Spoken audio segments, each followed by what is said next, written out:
Thank you. ನಾನು ಶೇಷಗಿರಿ ಮಂಡಳಿ ಉತ್ತರ ಕನ್ನಡ ಜಿಲ್ಲಾ ವರದಿಗಾರ.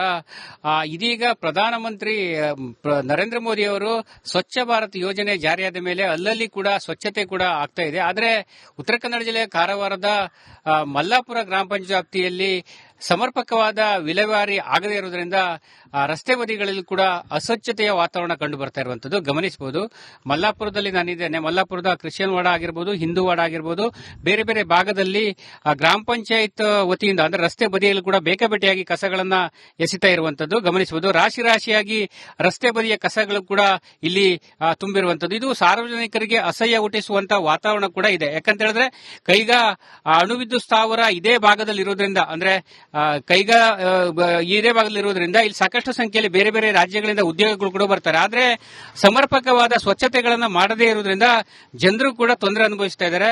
ಮಳೆಗಾಲದ ಸಂದರ್ಭದಲ್ಲಿ ಇಲ್ಲಿ ಕಸ ಕೂಡ ಈಗ ರಸ್ತೆ ಚರಂಡಿಯಿಂದ ರಸ್ತೆಗೆ ಕೂಡ ಬರ್ತಾ ಇರುವಂತದ್ದು. ಹೀಗಾಗಿ ಸಂಬಂಧಪಟ್ಟಂತೆ ಪಂಚಾಯತ್ನವರು ಸಮರ್ಪಕವಾದ ವಿಲೇವಾರಿ ಮಾಡಬೇಕೆಂಬ ಒತ್ತಾಯ ಈ ಭಾಗದಿಂದ ಕೇಳಿ ಬಂದಿರುವಂತದ್ದು. ರಾಶಿ ರಾಶಿ ಮದ್ಯದ ಬಾಟಲ್ ಆಗಿರ್ಬೋದು, ಪ್ಲಾಸ್ಟಿಕ್ ಚೀಲಗಳಾಗಿರ್ಬೋದು, ರಾಶಿ ರಾಶಿಗಳು ಕೂಡ ಇದೆ. ಈ ಬಗ್ಗೆ ಇಲ್ಲಿನ ನಾಗರಿಕರನ್ನ ಮಾತಾಡಿಸ್ತೇನೆ. ಸರ್, ಈಗ ಕಸ ಯಾವ ರೀತಿಯಾಗಿದೆ, ಏನೇನು ತೊಂದರೆ ಆಗ್ತಿದೆ?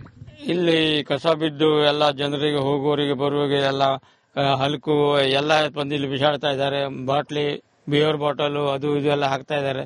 ನಾಳೆ ಅಕಸ್ಮಾತ್ ಯಾರು ಹೋದ್ರೆ ಗಾಡಿ ಬಂದು ಸೈಡ್ ಹೋದ್ರೆ ನಮ್ಗೆ ತಾಗುದೇ ಅಲ್ಲ ಅದು. ಅದರಿಂದ ಬಹಳ ಸಮಸ್ಯೆ ಆಗ್ತಾ ಇದೆ. ಪಂಚಾಯತಿಯವರೊಂದು ಏನು ಕೇರ್ ಮಾಡ್ತಾ ಇಲ್ಲ. ಬಂದು ಯಾವಾಗೂ ಟೈಮ್ ಬೇಸಿಗೆ ಕಾಲದಲ್ಲಿ ಬೆಂಕಿ ಹಾಕುದು, ಹೋಗ್ಬಿಡುದು, ಉಳುಕಿದೆಲ್ಲ ಹಂಗೆ ಇದ್ದು ಬಿಡುದು. ಇಲ್ಲಿ ಪಂಚಾಯತ್ ಅಲ್ಲಿ ತ್ಯಾಜ್ಯ ವಿಲೇವಾರಿ ಘಟಕ ಮಾಡ್ಲಿಲ್ವಾ ಹೇಗೆ? ಕಸಗಳನ್ನ ಕಲೆಕ್ಟ್ ಮಾಡ್ತಾ ಇಲ್ವಾ ಹೇಗೆ? ಇಲ್ಲ, ಇಲ್ಲಿ ಒಂದು ಹಸಿ ಕಸಕ್ಕೆ ಯಾವುದೂ ವ್ಯವಸ್ಥೆ ಇಲ್ಲ. ಒಣ ಕಸಕ್ಕೆ ಒಂದು ಅವರು ಪ್ಲಾಸ್ಟಿಕ್ ಬಾಟಲ್ ಆಗಲಿ ಅಥವಾ ಪ್ಲಾಸ್ಟಿಕ್ ಏನಾದರೂ ಆಗಲಿ ಅದಕ್ಕೆ ಒಂದು ಅವರು ಯಾರ್ಡ್ ಮಾಡಿದ್ದಾರೆ, ಅಲ್ಲಿ ಒಂದು ಘಟಕ ಮಾಡಿದ್ದಾರೆ. ಅದು ಒಂದ್ ತಿಂಗಳಿಗೆ ಒಂದು ಸಲ ಬಂದು ಅವರು ತಗೊಂಡು ಹೋಗ್ತಾರೆ. ಅದು ಒಂದ್ ತಿಂಗಳಿಗೆ ಬಂದು ಹೇಳಲಿಕ್ಕೆ ಬರುವುದಿಲ್ಲ. ಈಗ ಏನಾಗಿದೆ ಅಂತ ಹೇಳಿದ್ರೆ ಇಲ್ಲಿ ಒಂದು ಮೂಲಭೂತ ಸೌಕರ್ಯಗಳಲ್ಲಿ ಈಗ ಇದು ಒಂದು ಕಸ ವಿಲೇವಾರಿ ಘಟಕನೂ ಒಂದು ಬರ್ತಾ ಇದೆ. ಯಾಕಂತ ಹೇಳಿದ್ರೆ ಇದರಿಂದ ಈ ತರ ಬಿಸಾಡೋದ್ರಿಂದ ನಾಯಿಗಳು ಎಲ್ಲ ತಿಂದು ಎಲ್ಲ ಅರ್ರಾಬಿರಿಯಾಗಿ ಬಿಸಾಡ್ತವೆ. ಹಾಗೆ ರೋಗ ಬರುವಂತ ಬಹಳಷ್ಟು ಲಕ್ಷಣಗಳು ಇರ್ತವೆ. ಪರಿಸರಕ್ಕೂ ಇದು ಒಂದು ಮಾರಕ ಆಗ್ತದೆ.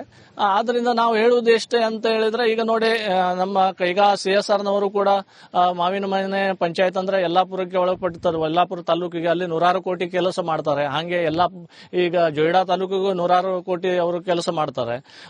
ಮತ್ತೆ ಕಾರವಾರಕ್ಕೆ ಪ್ರತಿ ವರ್ಷ ಒಂದು 2 ಆಂಬುಲೆನ್ಸ್ ಅವರು ಡೊನೇಟ್ ಮಾಡ್ತಾರೆ ಪ್ರತಿ ವರ್ಷ. ನಾವು ಹೇಳುವುದು ಇಷ್ಟೇ ಏನಂತಾರೆ, ಒಂದು 4 ರಿಕ್ಷಾ ನಮ್ಮ ಪಂಚಾಯತಿಗೆ ಕೊಟ್ರೆ ಮತ್ತೆ CSR ಒಂದು ಟೆಂಡರ್ ತೆಗೆದು ಒಂದು 4 ಆಪರೇಟರ್ ಡ್ರೈವರ್ಗಳನ್ನು ಕೊಟ್ರೆ ನಮ್ಗೆ ಇಲ್ಲಿ ಹಸಿ ಕಸ ಡೈಲಿ ಅವರು ಡಿಸ್ಪೋಸ್ ಮಾಡಲಿಕ್ಕೆ ಒಂದು ಒಳ್ಳೆ ಅವಕಾಶ ಆಗ್ತದೆ.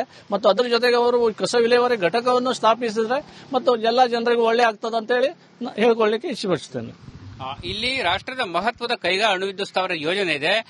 ಕೈಗಾ NPCL ಇಂದ ಸಾಕಷ್ಟು CSR ಫಂಡ್ ಅಲ್ಲಿ ಬೇರೆ ಬೇರೆ ಭಾಗದಲ್ಲಿ ಕಾಮಗಾರಿಗಳನ್ನ ಮಾಡ್ತಾರೆ. ಹೀಗಾಗಿ ಸಂಬಂಧಪಟ್ಟಂತೆ ಇಲ್ಲಿನ ಮಲ್ಲಾಪುರ ಗ್ರಾಮ ಪಂಚಾಯತ್ಗೆ ಒಂದು 4 ವಾಹನಗಳನ್ನು ಕೊಟ್ಟು ಸಮರ್ಪಕವಾಗಿ ಮನೆ ಕಸಗಳನ್ನ ವಿಲೇವಾರಿ ಮಾಡಿದ್ರೆ, ಸಂಗ್ರಹಣೆ ಮಾಡಿದ್ರೆ ಮತ್ತು ತ್ಯಾಜ್ಯ ವಿಲೇವಾರಿ ಘಟಕ ಮಾಡಿದ್ರೆ ಸಮರ್ಪಕವಾಗಿ ಇಲ್ಲಿ ಸ್ವಚ್ಛತೆ ಕಂಡು ಬರ್ತಾ ಇದೆ. ಹೀಗಾಗಿ ಸಂಬಂಧಪಟ್ಟವರು ಗಮನ ಹರಿಸಲಿ ಎಂಬ ಅಭಿಪ್ರಾಯವನ್ನ ಸ್ಥಳೀಯರು ವ್ಯಕ್ತಪಡಿಸ್ತಾ ಇರುವಂತದ್ದು. ಇವಿಷ್ಟು ಇಲ್ಲಿನ ಸುದ್ದಿ. ಮುಂದಿನ ಸುದ್ದಿಯನ್ನ ನನ್ನ ಸಹೋದ್ಯೋಗಿ ನೀಡುತ್ತಾರೆ. Over to you.